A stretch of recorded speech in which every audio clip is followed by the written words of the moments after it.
before these people get their house. You and I know what ordinary people will do when they get unlimited power. They'll go nuts with it. They'll try to grab this and that, and anybody who stops them will be eliminated. So there's a lot of worrying. I'm skipping a lot of stuff here just to get this done. But there's a lot of worrying about how this happened, and like on 4 different occasions, people reference the atom bomb going off, causing the new house to form. Which, when you think about it, doesn't make any sense, because Hal's not really a biological creature, so why split off at all? I mean, this is really functionally the same thing as, like, say you're a mother with a bunch of kids on a plane that's going down in flames. So you grab all the kids, you throw them out the door, and say, aha, now I'm safe, and you stay on the plane. So Teresa comes up with a plan to try to counter all the Hals, to reabsorb them, but she can't actually absorb them, because as the book puts it, when she tries to absorb another Hal from a volunteer who wants to give his up after he bonded with it, it looks like Teresa's Hal couldn't get into you. Your own Hal keeps him out. That makes sense. They can't occupy the same space. We've never been led to believe that Hal actually occupies physical space, so this makes no sense. If Hal does occupy physical space, then that means he has to exist somehow, physically, as a single entity within Teresa, or at the very least, as a collection of entities working in unison as a hive mind. This is just another in a long, unanswered series of questions about how Hal is supposed to work. Saying they can't occupy the same space, saying that Hal can't reabsorb this other Hal, is just a weak attempt to heighten the drama, especially when you consider that the real answer is a non-answer, that the solution is so dumb, but we'll get to that in a minute. It's like arguing that thoughts can't occupy the same space. This book is so dumb. So Teresa's answer to everything is to give herself more time to think. And when I say she gives herself more time to think, I mean she puts everyone on the planet into a coma. A tanker from Teresa's island was crossing the Indian Ocean some 900 miles east of South Africa. Its radio went silent. All attempts to hail the tanker resulted in silence. It is an alarming situation when nothing is known about what a giant oil tanker is doing. A plane was sent to investigate. As it approached the area in question, it too went silent. Yeah, there's like this wave of unconsciousness that's spreading across the planet, so that plane crew is dead. And of course, Teresa gives no notice to anybody, doesn't say, hey, don't panic, I'm doing a thing, you'll be all right. She just knocks everybody out. No statements, no FAQs, no announcement. It is so absurd. But anyway, almost done.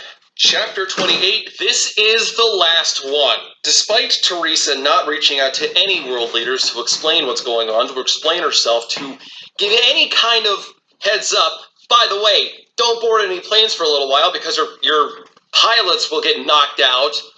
Rather than give anyone a chance to find safety, to get somewhere comfortable, it's up to the President of the United States to give everyone an assumed heads up.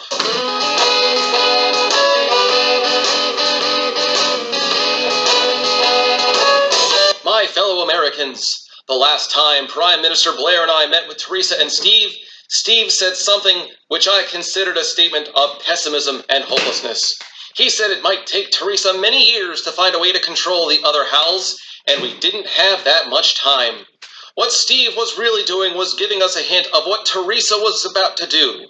She is putting the world into deep sleep to arrest any activity of the other Hals and their hosts until she can find a way to control them.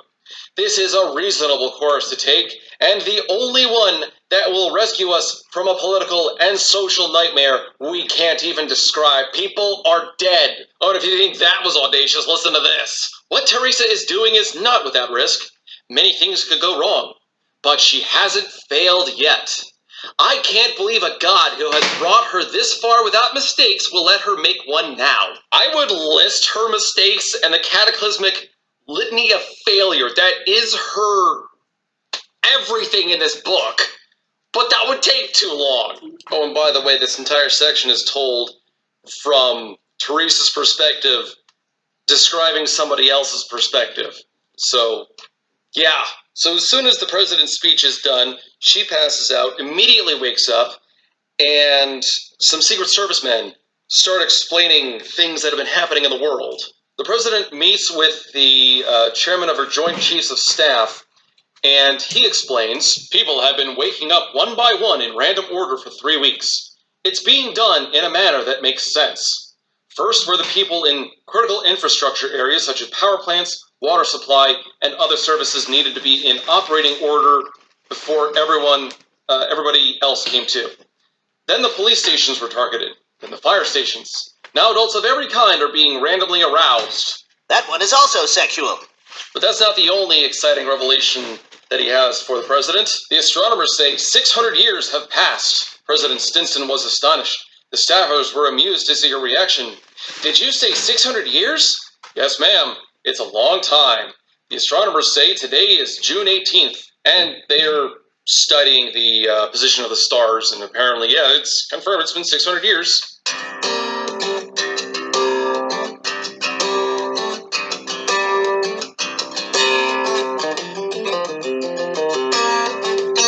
It's unknown if Teresa managed to get the Howls under control, but the known hosts that were talked to, apparently they can't find their Howls or access their powers, so it looks like whatever she did worked. But of course, in all the time of everyone being unconscious, Teresa has been quite busy. There are countless new medical devices to do things we never dreamed of. We have thousands of new drugs to treat every disease and specifications for how to manufacture them. The South Pole has been eliminated except for a few small islands. Greenland has been cut up in many pieces and moved south. The ice is gone, and nothing can ever change ocean levels. None of this is explained how it works anyway, but whatever. The salt content of seawater has been reduced by half. It multiplies marine life and keeps bacteria under control. There's a new building near the Beltway. It's a library filled with millions of scientific books and articles on every subject. And when asked who wrote all these books, a large number of fantastically intelligent beings. The authors had numbers instead of names. Why numbers? We figure it makes it easier to look up who did what. Names can be confusing when they're similar. Numbers are unique. It simplifies the paper trail. But there's one final piece of information. Yes, you're all wondering it. And the president realizes it herself. Veronica Stinson's face saddened. Her mood spread to all. They knew what she was thinking. Teresa died hundreds of years ago.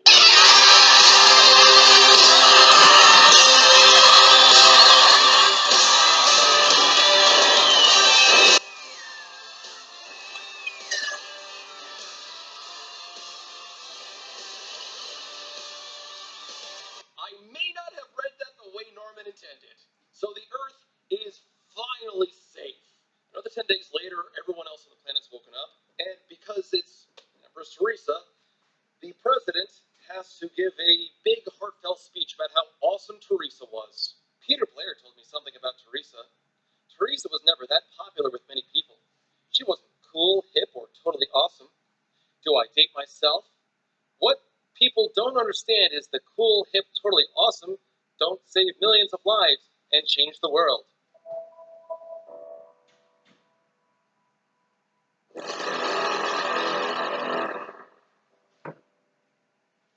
Teresa meant many things: order, kindness, intelligence, humility, faith, Wind, water, heart, hope, and common sense. She was the exemplar of all virtues. Here's your homework, guys.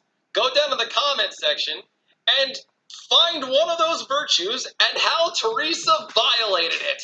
The multitude of answers would be deafening. But there is darkness on the horizon. Something was detected coming up from the remnants of the South Pole. Planes were sent out to investigate. Telescopes showed it was a silvery, metallic object in the shape of a modern coffin. It was not designed to calm the nerves. And it goes on and on and on. Eventually, it lands in the middle of the mall in Washington, D.C. And this is after.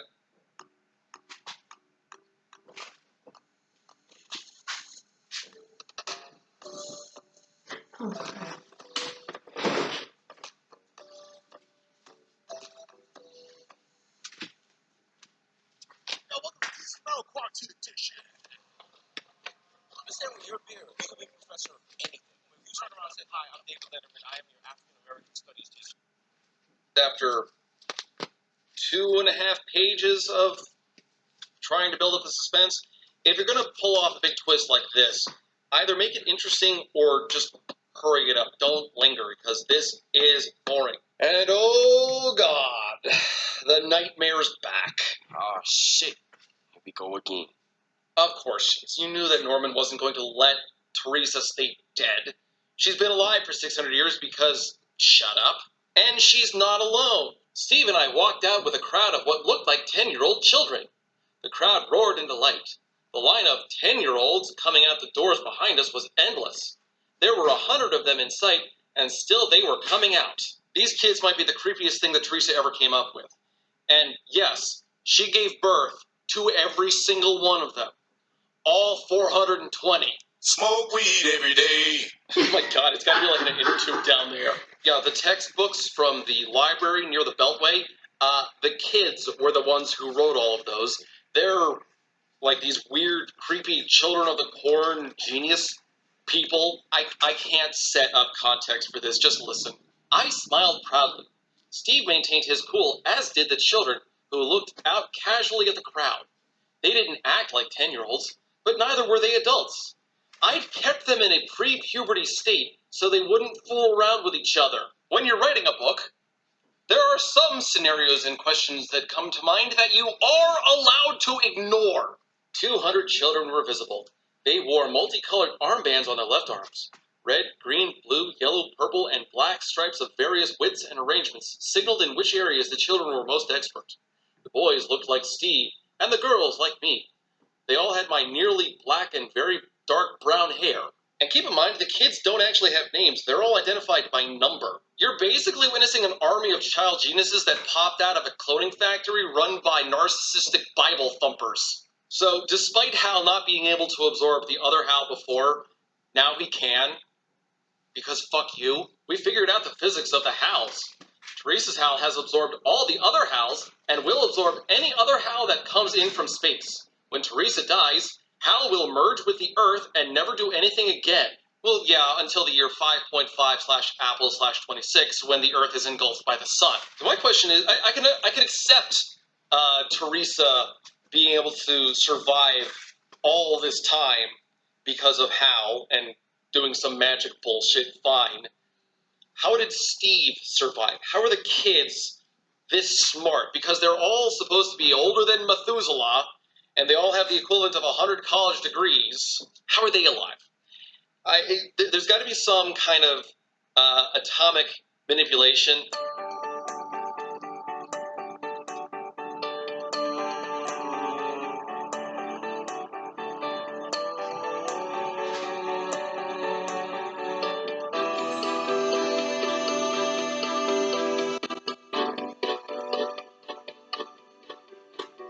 Oh, there's more.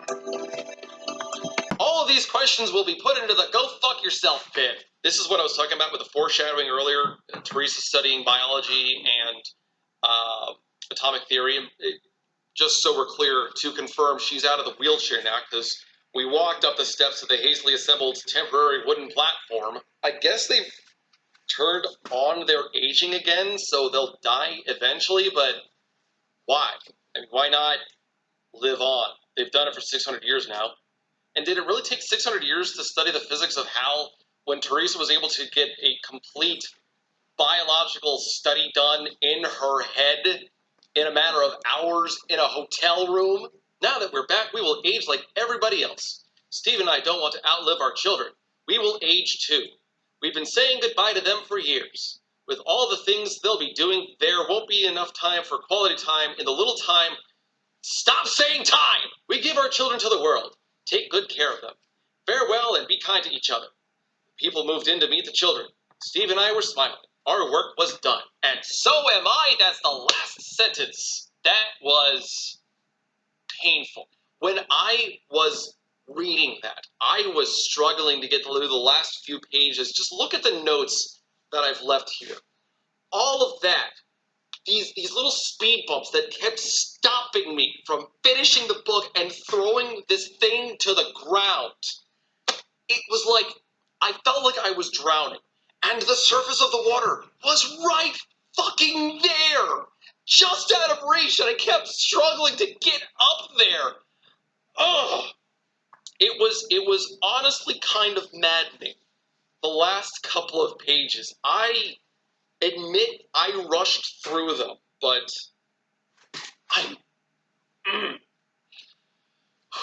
this was an astonishing chore for me to get through, and I barely touched my notes during this fifth part of the review. I barely touched my notes through the majority of the review. A lot of them, admittedly, were like small things that I don't really need to expand on, like the multitude of typos. There were so many things wrong with every aspect of this book. I'm at a loss for words to try to explain how badly structured this book is. I don't think I can really explain it in a quantitative way. If Twilight is cancer, then this is fucking Chernobyl. The sheer amount of inconsistencies within the book are something that I think you could actually write a textbook on. There were so many times, especially as I got to the end of the book, there were so many times where I had to refer to something earlier in the book because it didn't sound right or it didn't mesh with how I remembered something being. And quite often, that was the case. The scene where Teresa and Steve go skiing on that Lake Michigan mountain, they're both bundled up in really warm clothing, but why would Teresa need that when she puts off a lot of heat? It's like an extra 40 degrees around her. Did that go away?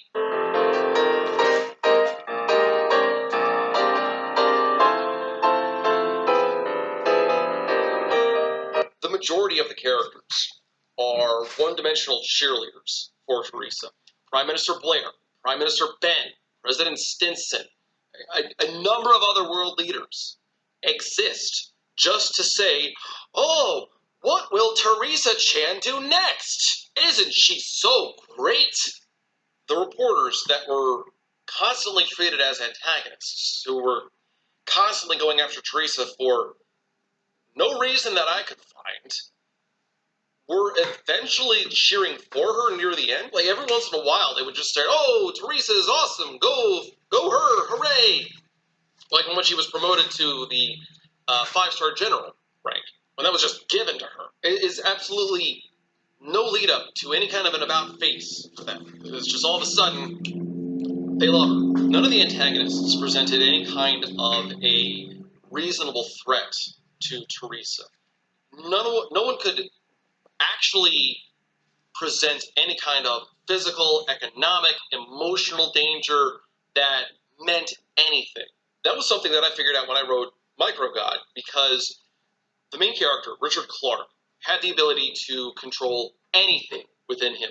He could literally turn somebody into mincemeat if they got too close to him. He was never in any kind of physical danger. The danger, the conflict, was in protecting others. That was the risk. Teresa, with her similar difficulty setting, never got close to any kind of conflict. So everything that she came across had these slipshod, boring answers that never amounted to anything. And because they were never really threats, they were never creative. Norman didn't even come up with some sort of a fun solution, like, hey guys, here's how we deal with North Korea. We'll just take all their leaders and launch them into the sun. Steve was perhaps the worst character in this entire book because he was just as narcissistic as Teresa was, but every once in a while when things were getting difficult, he would say, oh, let's just give up, and he would stop whatever they're trying to do. At one point, when Teresa's discussing plans for how to take care of North Korea, she reveals that it'll take a couple of months to properly enact any kind of a plan. And Steve says, oh, well, that'll take too long. Let's just give up. He's unsupportive. He's selfish. He's lazy. He is as bad as Teresa, but without any of the good girl points that she gets for being moral. Teresa, though, oh god, I don't even know where to start on her. Teresa is everything wrong with the concept of fiction. She is the height of Mary Sue. She's going to be my go-to Mary Sue example from now on instead of Bella Swan. She's never challenged. The plot... There are many ways to define a Mary Sue. I like the one that Overly Sarcastic Productions came out with. The story still only exists to serve the image of the character, just like it did the Gen 1 Sue. No matter the skin, the Mary Sue makes the story boring around them. A story with a Sue at its core is written as though the Sue is the center of the universe. We're supposed to accept at face value that they're the most interesting, most important character in the story, because that's the starting point of their character. Not their backstory, not their motivation, just how invested we're supposed to be. Everything that happens in this book, without exception, exists to make Teresa look good. Every conflict, every tangent, every problem, every display of power exists to make Teresa, the super good girl, look better. It's not to teach any lessons, it's not to explore any themes, it's not to give any message, it's to make Teresa look good. That is the purpose of this book. That is Empress Teresa. At its core, Teresa is good. That's it. I have summed up the entire book in 3 words. I saw someone at one point post that Empress Teresa is a lot easier to get through if you look at it as more of an unintentional parody and you don't take it seriously. I was trying to approach it critically, so I didn't have that option. But I think that is perhaps the easiest way to survive it. If you approach it the same way you would The Room, knowing that it is supposed to be hilariously awful, then that will make it a lot easier. Also, if you're not taking an amazing number of notes for an analytical video, so that's also a challenge. But that's my little challenge to anyone who wants to suffer any kind of an endurance test. If you think you can, go ahead and try and finish this book. It's amazing to actually experience. I mean, it's not good. It's fucking awful. It is incompetent in every degree of the word. I don't think I can ever find a book that will top Empress Teresa. Now, normally at the end, I'll go through my notes to wrap up anything that I missed or point out a few other small details. I've got 120 pages of this. I'm not doing that right now. So those notes might have to wait for another part. I might do a part 6 just to wrap up all these extra notes if you guys are interested enough. I was also thinking of talking to my father, the actual fucking physicist, and getting his reactions on some of the scientific bullshit of this book. Because that'll be funny. If that's something you guys want to see, let me know. There are a lot more awful books for me to go over, and none of them can top Empress Teresa in terms of sheer badness. But that doesn't mean that I'm not going to try. So, if you're watching this within the first 3 days of this going live, go check out my Twitter where you will find a poll on what I should review next. You'll have to forgive me if I take a while to get to the next review, though, because I am way behind schedule on a number of Book Was Better projects that I want to get to, and I need a break, and I need to go restock on tabs. But thank you all for joining me on what has certainly been the most insane book that I have ever read. I did not think this was going to become a multi-parter. This whole series is like 6 or 7 hours long, and somehow a lot of you have stuck through it, so that's awesome. Thank you for that. I hope you're all doing well. I hope quarantine isn't driving you mad, and I hope this at least staved off some of the boredom. Anyway, I have much better writing projects to dawdle around with, namely my own. And I want to get that novel out sometime later this year, so wish me luck on that.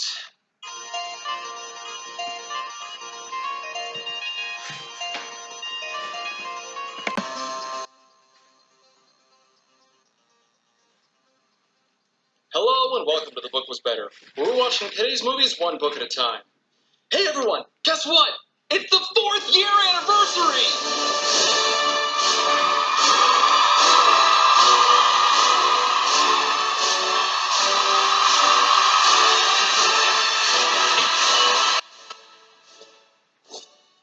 You know, there have been a lot of great stories written in the English language, written by a great many authors. Shakespeare, Hemingway, Twain, me. But there's one story that's been handed down throughout the ages before we even had a written language. It's one of the oldest stories in English, if not the oldest. And you'll learn all about it because today we're taking a look at Beowulf. Beowulf is a timeless classic, an epic poem with more than 3,000 lines to it. It tells the story of its eponymous hero, who slays the mighty Grendel, then goes on to defeat Grendel's mother, and much later a dragon threatening his kingdom.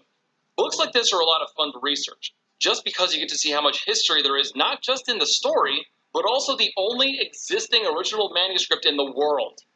This single copy now resides in the British Library in London, but it narrowly avoided incineration when the Ashburnham house it was residing in caught fire in the 18th century. You'd think they'd find a better place to store a book than a place that has ash and burn in its name. While researching this, I've seen some sources claim that it could have been first composed as early as the 6th century or as late as the 10th. The manuscript was believed to have been written down somewhere in the 10th or 11th century. There are also hints of alteration as the story was carried down through oral tradition, such as the inclusion of the Christian religion within the written text. But I suppose that could happen when your stories are communicated through what is effectively the telephone game. The original text is written in Old English, which sounds so unlike modern English that most people can't even see the similarities.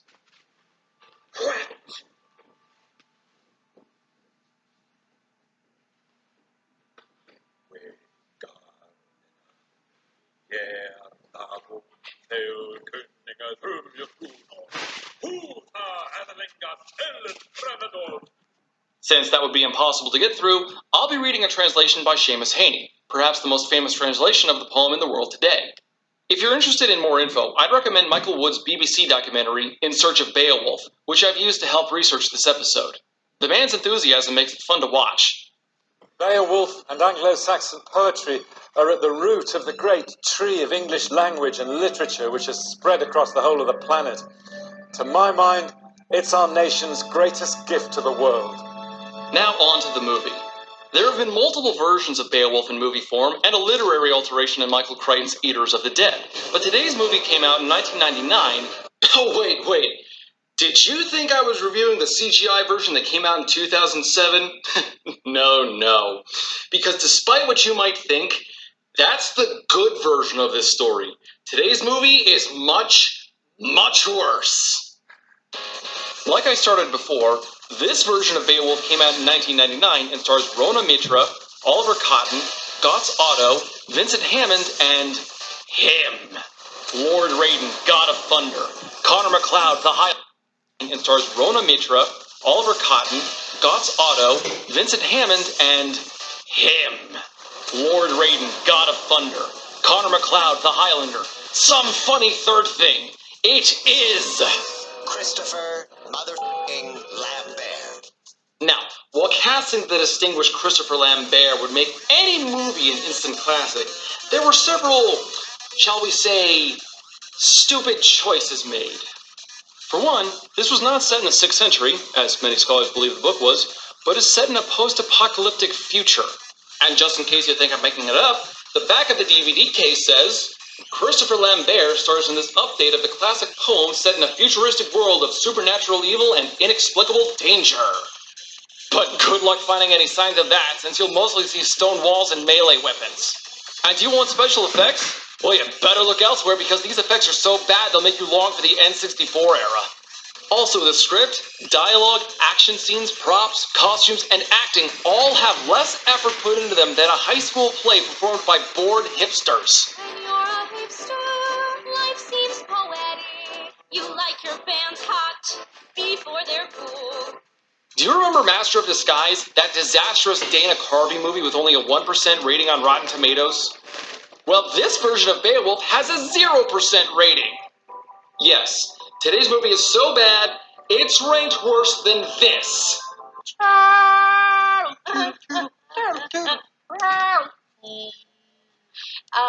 So unfortunately, the talented Mr. Lambert was not quite good enough to raise this movie out of the muck.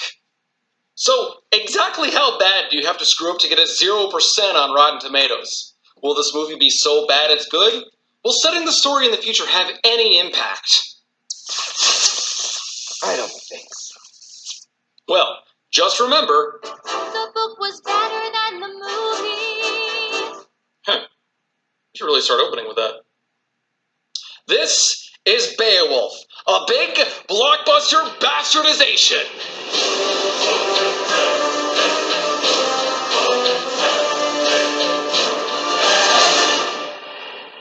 So right off the bat, we see that this entire movie is just the 90s desperately clinging to life at the close of the decade. Just listen to the intro music.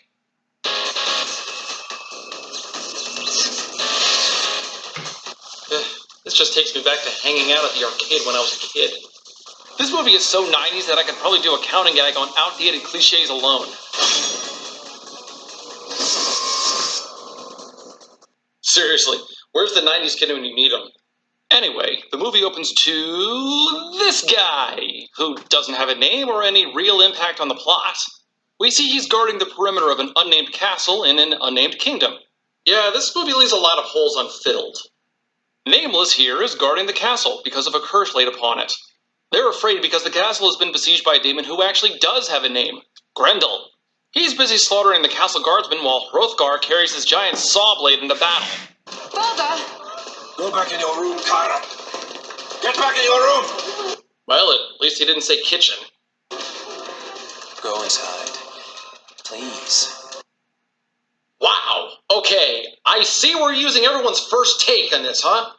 So Grendel finishes his nightly rampage and vanishes into the shadows before we get a good look at him. Fight me, butcher.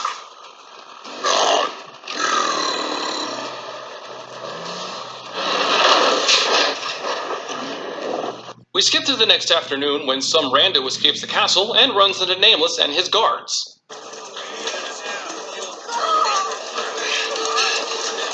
Oh wait, did I say guards? Because this is more like a Silent Hill cult.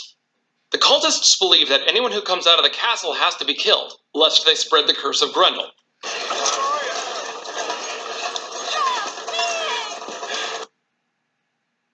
Lady, you've given me one line and your acting is so bad that I kind of want to see you die now. But of course, that doesn't happen as Beowulf makes his dramatic entrance. Cut her loose. She's from the outpost. The place is infested with evil. No one gets away from there and lives. And this is Christopher Lambert's Beowulf, rocking the white hair again. Although I think he looks less like Beowulf and more like Geralt of Rivia.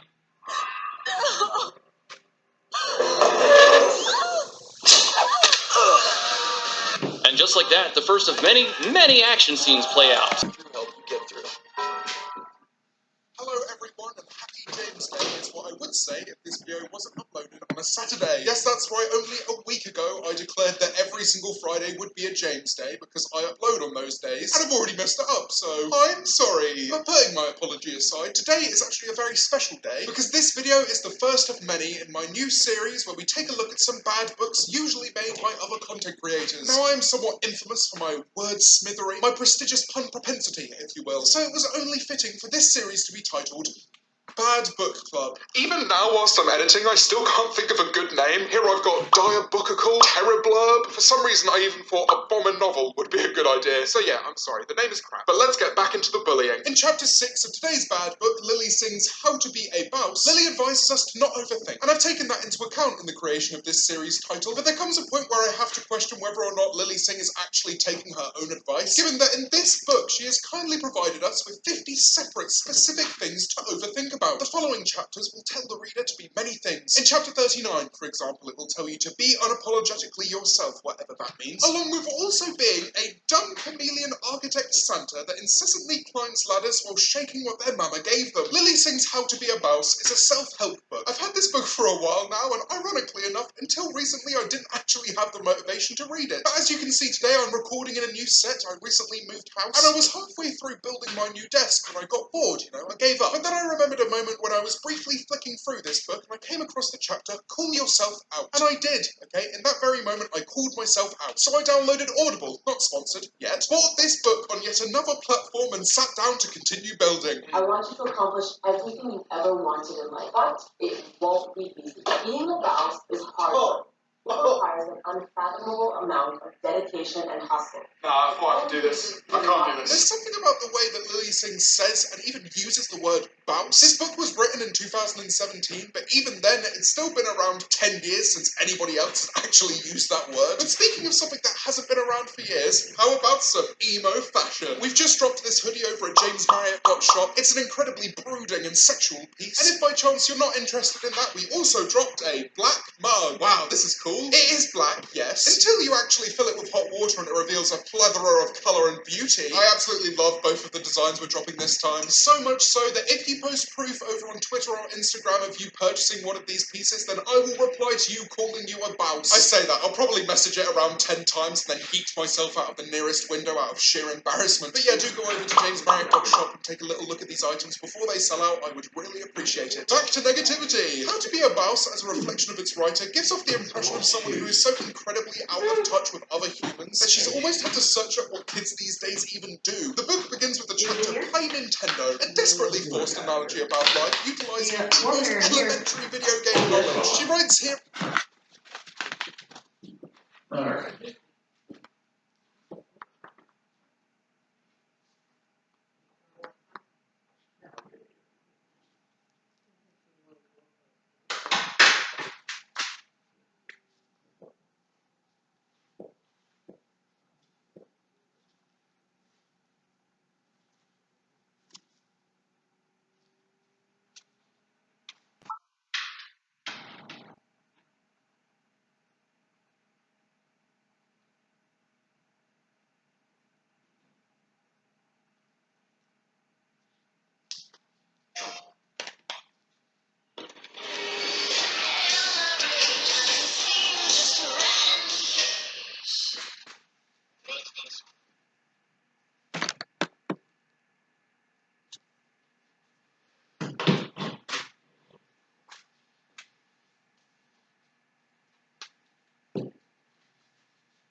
But the difference Between winning and losing is measured in milliseconds. Everything counts. The Alienware Legendary Battle Station.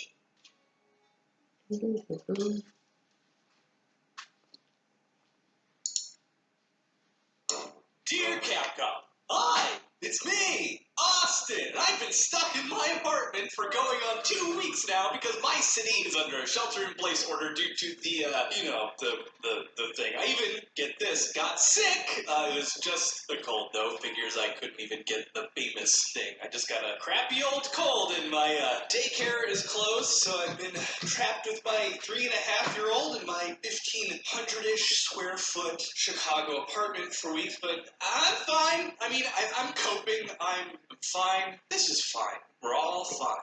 Definitely not going crazy.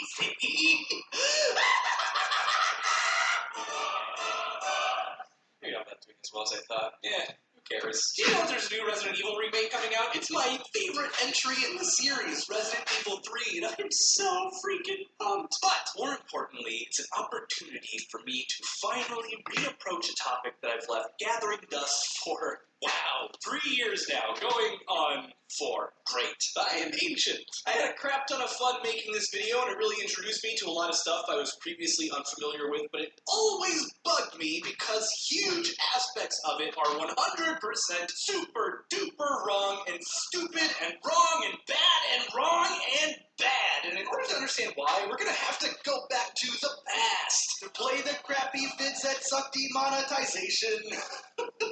The entire United States would be completely overrun by flesh-eating monsters in little over a month. Wrong. And after that time, even if people died over 95% less to zombie attacks and got 1,000 times better at fighting them, the entire world's population would be reduced to 2% of its original total in just 6 months. Wrong, wrong, wrong, wrong, wrong, wrong, wrong, wrong, wrong, wrong. so the original premise of my first video on the subject was trying to figure out whether or not the ending of Resident Evil 3 was, like, a good idea or not. And to that end, I guess I've gotta say that we have spoilers incoming right now. I mean, Resident Evil 3 is over 20 years old, so I feel like it doesn't need a spoiler warning, but there's also the remake, so, like, whatever. If spoilers bother you, this is your warning. Capiche? Okay, so at the end of Resident Evil 3, the United States of America nukes Raccoon City in order to protect the nation from the zombie outbreak, and it seems like an overzealous reaction, right? I mean, look, just like put up a fence or something, right? Well, no, not really. Using the power of epidemiology, more specifically the tools of epidemic modeling, which I'll get into more later, I proved that the United States, they could do something drastic, would fall to the zombie outbreak in little over a month, and the world itself would fall in just under a year, and it's here where I tremendously screwed up. You see, purely mathematical epidemiological models are great for predicting the spread of diseases in a small local community where there's a large group of people in a relatively small space. And to that end, before we go any further, let's go over our parameters, and then we'll get to the good stuff, including the part where I'm super wrong about everything, mostly, kind of. We're just going to take for granted that zombies can exist even though they're plausibly ridiculous, and a moving, biting organism actually requires so many things being working perfectly in tandem that they, in all honesty, really could not exist. Who cares? They exist. Deal with it. Now, zombies in the Resident Evil franchise are created by the T-virus, which is, a virus. Glad that we got that out of the way. The T-virus can be contracted in a number of ways, and while the most common way of acquiring it, at least in a widespread outbreak, is from getting bitten by a zombie, the initial outbreak in Raccoon City is actually caused by the virus spreading to the local water supply. We'll be mostly ignoring that for now, but it is important to keep in mind for later. Approximately 10% of the human population is naturally immune to the T-virus and are utterly unaffected by it, which is great for humans because it reduces the rate of infection, but it's bad for me because I have to include it in my math and it makes everything way harder. Anyway, a person who's infected will, within a matter of an hour or so at the fastest, or days at the longest, eventually turn into a zombie. Usually they appear to die first, which is actually what causes the massive outbreak to begin with. Doctors were like, dang, all these people keep dying, I guess we'll just put them in a big pile over here, then all of a sudden they get back up, and the doctors are like, oh look, we were super wrong, they're not actually dead. Ouch! Why did you bite me? Then eventually they become zombies, and et cetera, et cetera.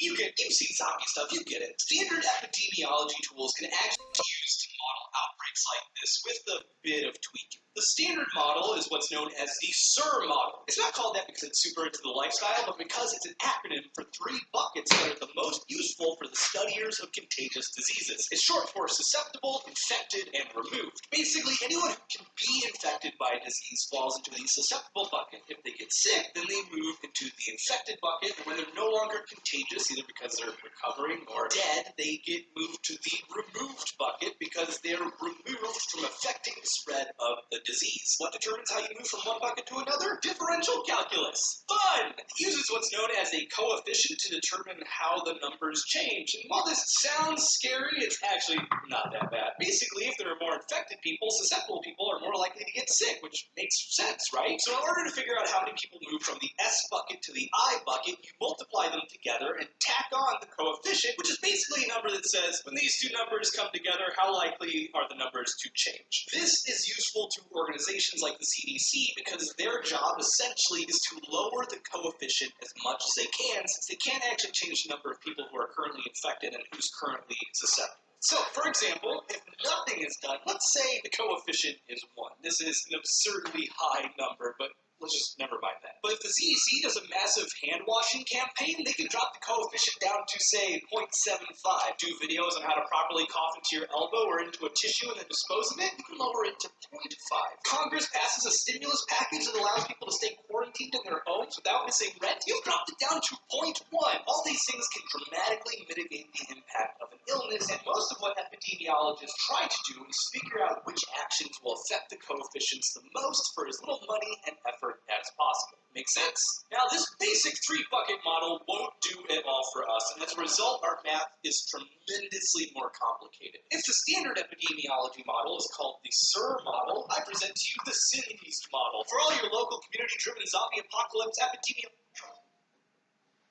The world will end today. You will.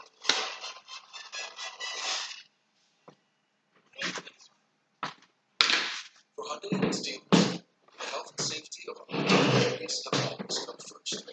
Right now, we're not. But should you need a vehicle, we have options to shop online, and a participating dealer will deliver it right to ease the financial strain. Together, we can create a safer, better car buying experience. Get 0% APR for up to 84 months on the 2022 Song. Or no payments for 4 months. Visit HyundaiUSA.com today.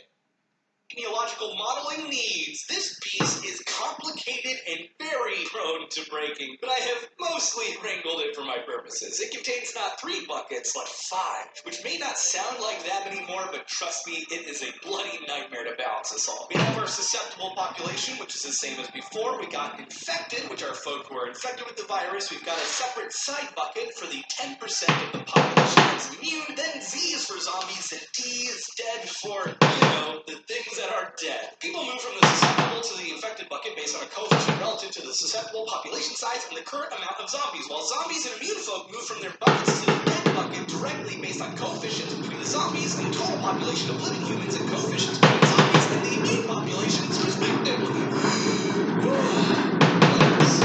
immune move from the infected to the zombie buckets at a steady flat rate based on how many there are, and let me count real quick. 1, 2, 3, 4 coefficients. Yep, that's all of you.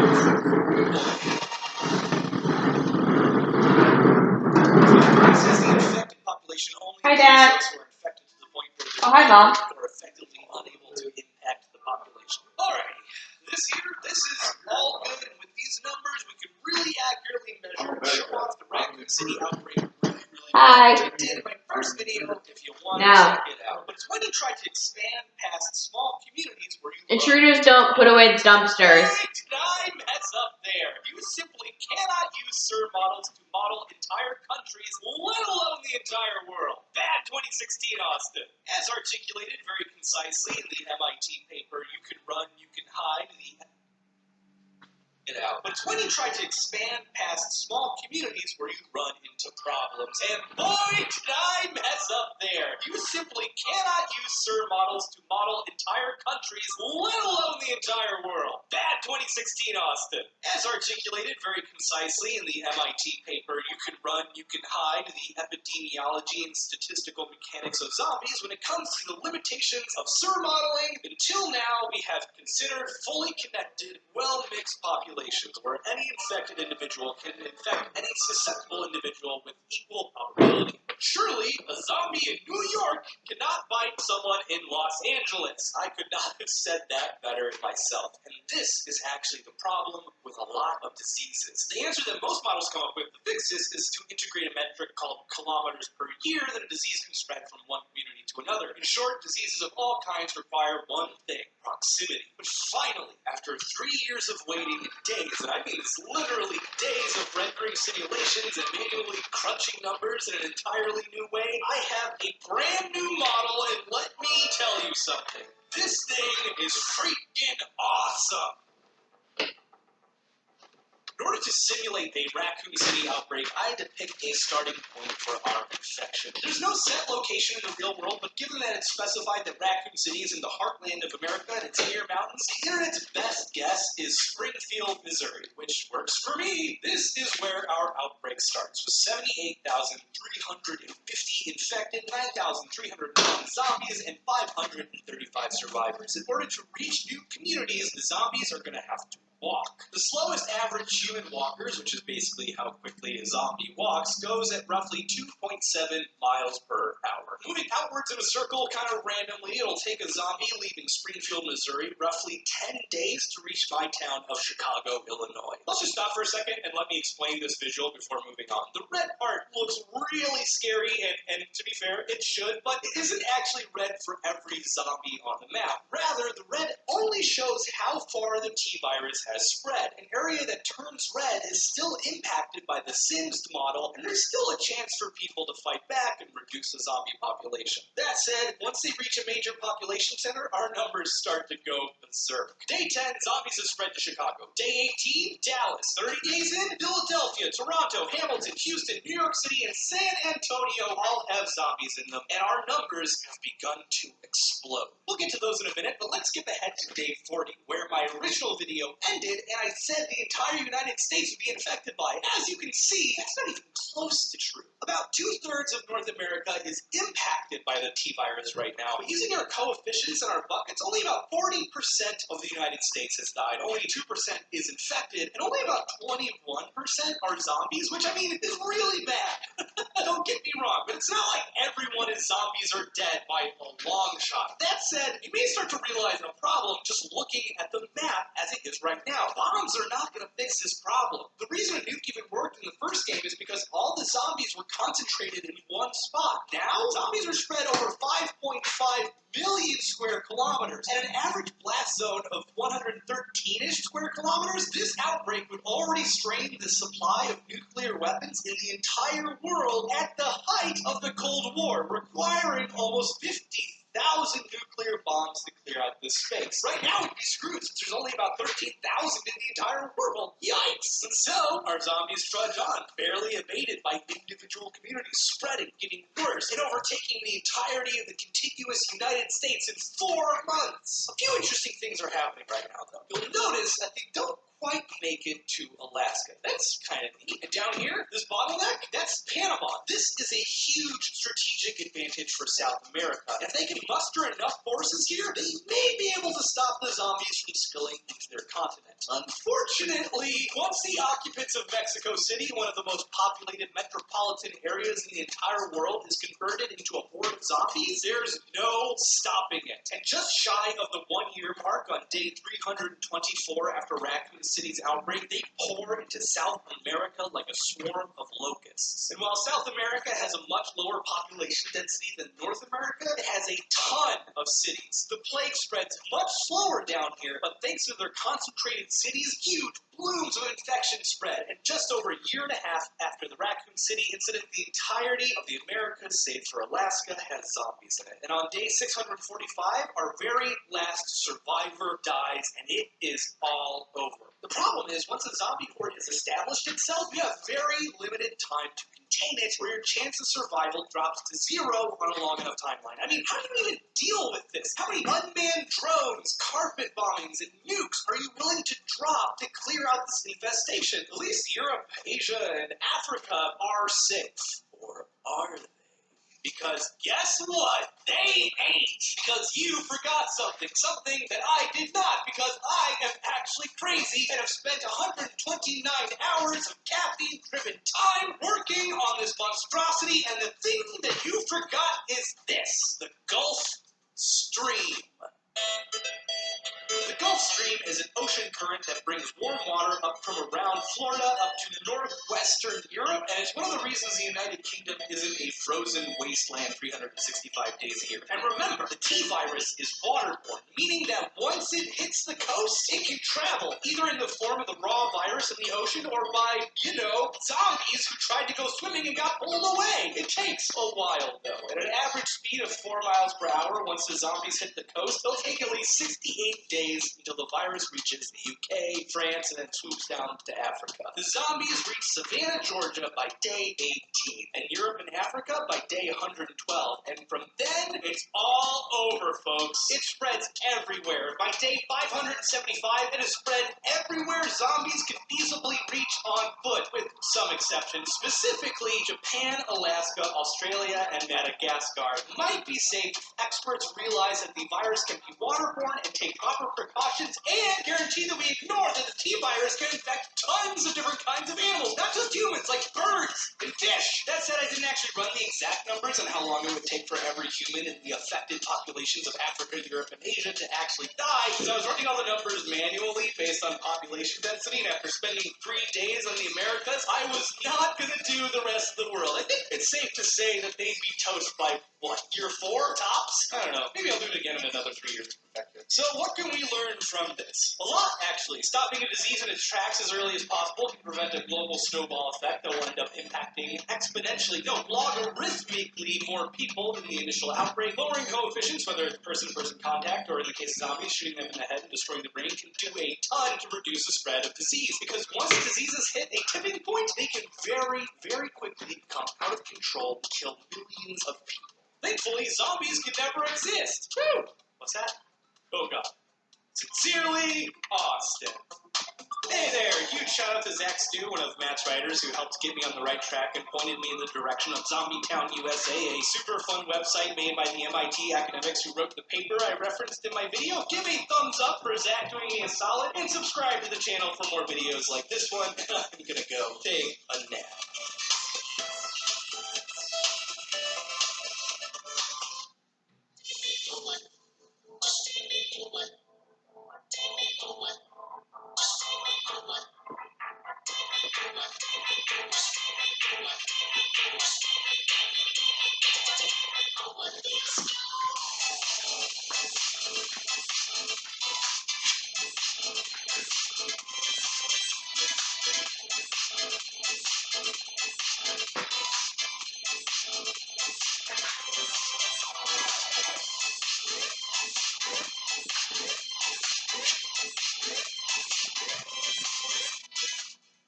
Okay, it's High Sky, and I'm going to show you guys the mouse that I use, the Rival 3.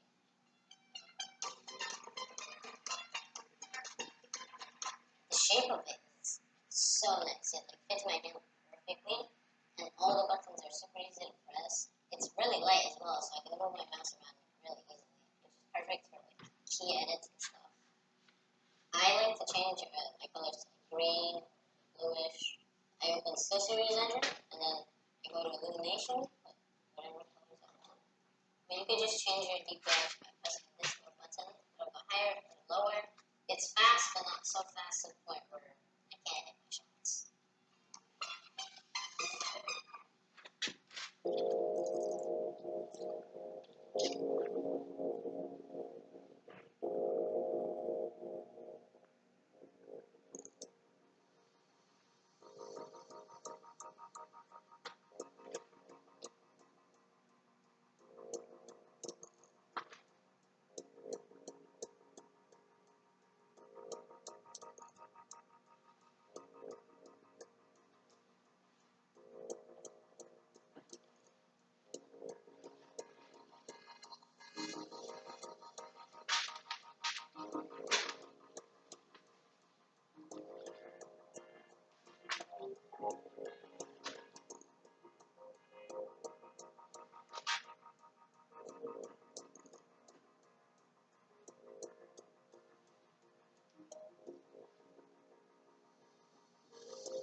Hello, Internet.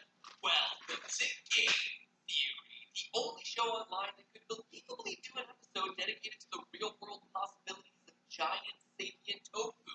Next up. Because guess what? Resident Evil 2 is back. And with it, Capcom is sponsoring today's episode. Which Which means it's time to look at how the zombie apocalypse they created in game is much closer to being real now than it ever was. That game first launched in 1998.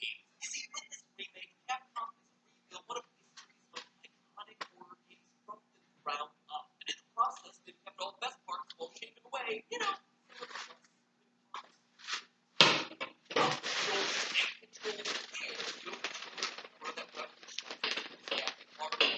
out with the scariest polygons 1998 buster and in with 4K photorealistic techniques, unforgettably spine-tingling moments in the modern era, almost still telling the iconic stories of Leon and Claire.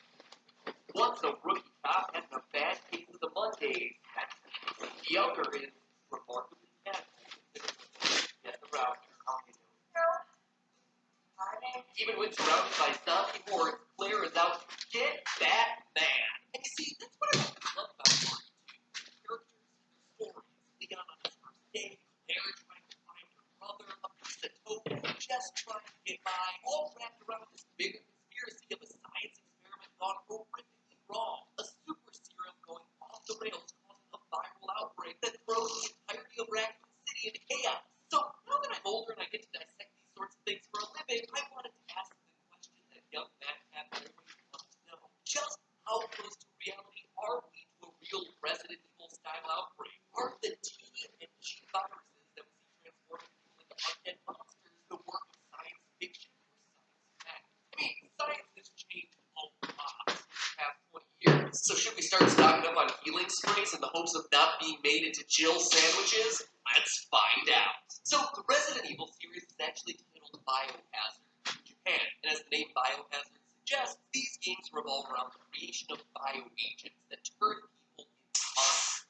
These dangerous medical cocktails are engineered by the evil Umbrella Corporation to create bioorganic weapons that can be sold off to the highest bidder. But before we explore the viruses themselves, let's actually start with Umbrella. Looking at the history of the company, their work in biological weapons actually begins with a mission to collect all the deadly viruses in the world. They're kind of like a Pokemon trainer, but instead of Pikachu and Eevee, they're capturing Ebola and smallpox. And it's here that we actually get our first disturbing crossover with reality. You see, in the game, the sort of bioweapon collection that Umbrella is doing is banned due to a treaty from the United Nations called the 1972 Biological Weapons Convention, which outlaws countries developing or stockpiling biological agents that can be used as weapons. In the game, the loophole that Umbrella finds is collecting the viruses under the guise of research and cures for them. Funny thing about all that, though, is that none of it is fiction. The Biological Weapons Convention we see in Resident Evil is a real pact that really governs most of the world, including the U.S. And it was during the Nixon administration that the U.S. was forced to destroy its offensive biological weaponry. Just like we see in the game, certain deadly biological agents still exist purely under the guise of research. Smallpox is a great example of this exact loophole. You see, smallpox was a horrifically deadly disease with a 30% mortality rate. It was the first ever disease to be eradicated off the face of the planet thanks to science. However, despite its total eradication from the face of planet Earth, two stocks of the disease still exist. One in the U.S. and one in Russia.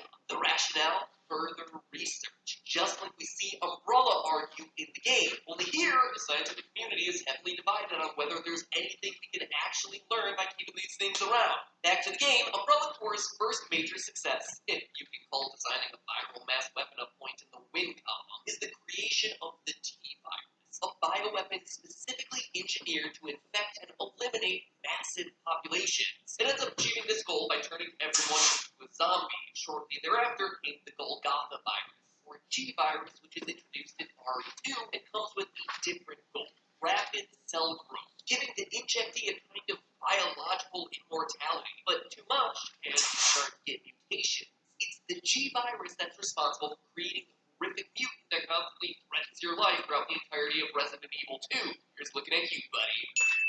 Now, before we get to the zombie and super growth half of these things, let's take a minute to stop and look at the actual viral components first. You see, viruses are fascinating. One of the most interesting things about them is that they're tiny even when you compare them to cells, the smallest form of life. And I hear what you're thinking. If cells are the smallest form of life, viruses are smaller than that, then are viruses viruses alive? It's a good question, and the answer is technically not. Viruses do have DNA, but they don't have the biological hardware that's required to reproduce, and instead they have to rely on hijacking living cells to reproduce. Basically, if they inject a living cell with their own DNA, that DNA then modifies the DNA of the cell, and it creates copies of the virus. They're actually like zombies in that way. Both viruses and zombies seem alive. They're really not. They require infecting other living creatures to reproduce. So Umbrella Corps' choice of a viral zombie outbreak is surprisingly good. But none of this is answering the question of whether a real-life virus could cause the kind of mindless force that we see from the T virus, or the extreme mutations that you get with the G virus. The answers here, though, are again, yes, yes.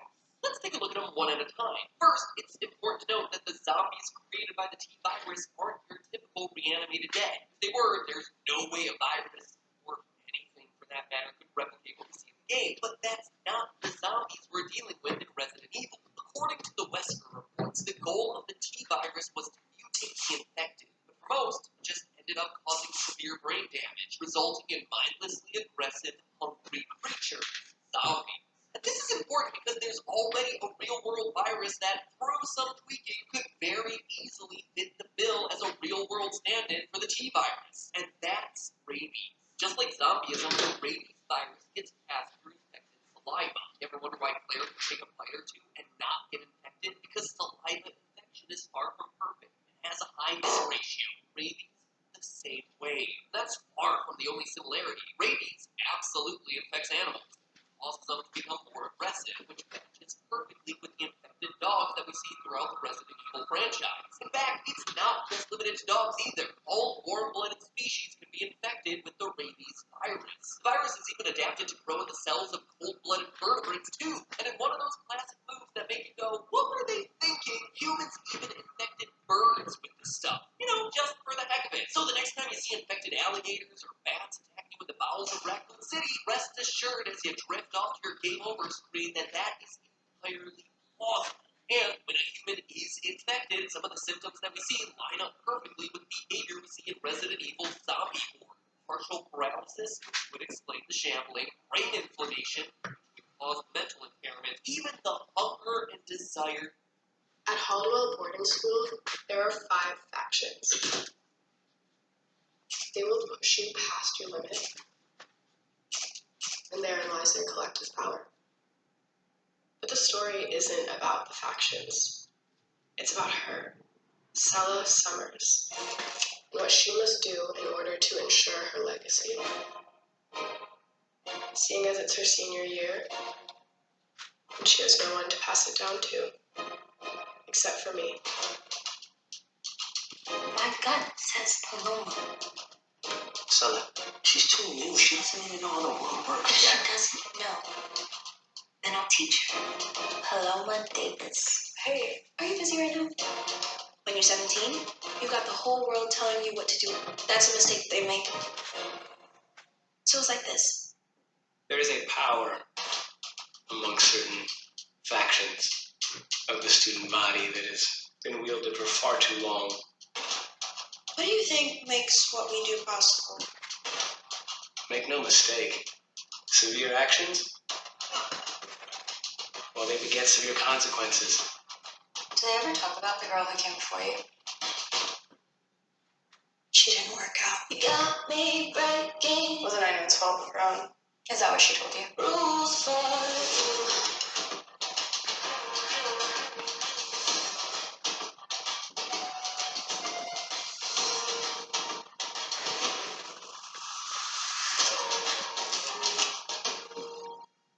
You've got to grab onto that control wherever you can and hold tight for dear life.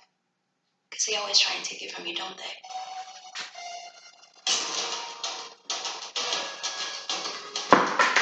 Thank you.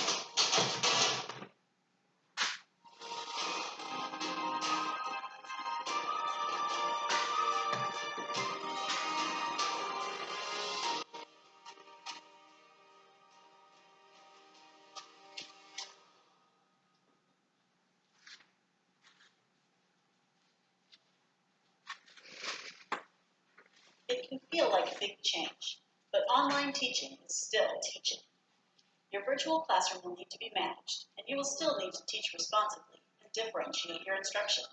Yes, there will be some adaptations, but setting norms, cultivating belonging, and making your curriculum compelling, those are still at the core. Here are 6 tips from seasoned veterans for keeping students engaged in a virtual environment. Try making your own digital content, like videos or slide decks, but stay laser focused on keeping instruction clear and simple. The research says that being your natural, authentic self is another key here. Don't be afraid to make mistakes, and let your personality shine through. Navigating virtual spaces can be confusing, and you don't want students missing critical info. Be sure to have one central hub where all the latest updates go. You can create other spaces like chat rooms or lounges for group discussions or side conversations. Virtual learning doesn't need to be chaotic. Share clear expectations for participation, respectful interactions, and dress code. Ask students to design agreements together to ensure every voice is heard. It will help them stay focused, empathetic, and kind. You may not all be in the same room, but students should feel a sense of community. So make time for small group work and relationship building activities. That keeps the humans behind the texts and video screens connected. Giving your students some space to learn independently builds critical skills, but they'll need support too. Set online office hours so your students know when they can reach you. You should also participate in discussion threads and offer guidance and encouragement regularly. Research shows students retain more knowledge when they've actively engaged with materials.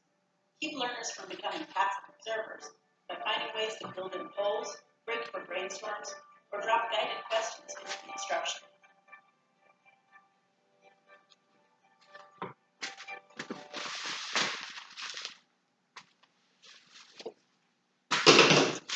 You see, rabies affects the central nervous system in 3 stages: prodromal, sensitive, and paralytic. But it's that second stage, also known as the quote-unquote furious stage, where the host becomes hyper-reactive and more violent. In fact, rabies is almost always transmitted through bites, which is why it causes the infected host to turn aggressive. It's forcing the host's nervous system to pass the rabies virus along. Ready trick, you scary infectious virus. But in an ironic twist, that's also one of the main things that holds it back from causing a true zombie outbreak. You see, in game, we see the T virus primarily spread